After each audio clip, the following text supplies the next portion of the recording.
Okay, my name is Alan Woodall. This is a 1951 Nash Rambler.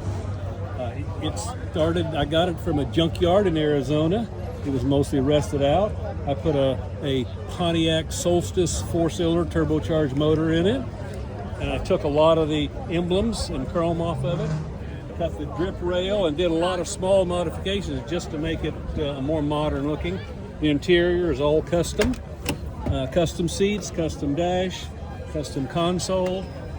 The suspension is a Corvette rear suspension and a Mustang front suspension.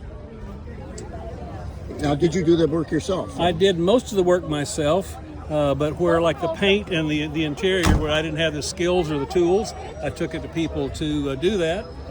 And the car's been finished about a year and a half, and I've got about 3,000 miles on it.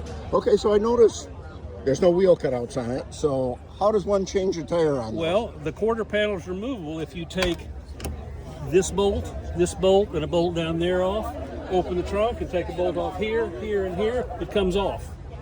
Okay. That's how you change the rear tire. Excellent. And on the front, it's a similar. Instead of taking the tire off and pulling it out, you take it off, push it under the car, and then pull it out. Interesting. So how long have you owned the car? I've owned the car since 2006, but I didn't even start working on it until about 2011. It took about 4 years full-time to finish it. So where'd you get the idea? Well, I just wanted something different. I had a 33 Ford that when I went to a car show, there were about a bazillion others there. So I said, I want something completely different, and a Nash was different. That's why it has a 4-cylinder, not a V8. And I painted it green because at the time I conceived of the car, nobody was painting their car green. So what everybody was doing, I did something different because I wanted something completely different. Why a Pontiac engine? Because that's the only modern 4-cylinder engine that I could find that had enough aftermarket support that I could put it in a car like this.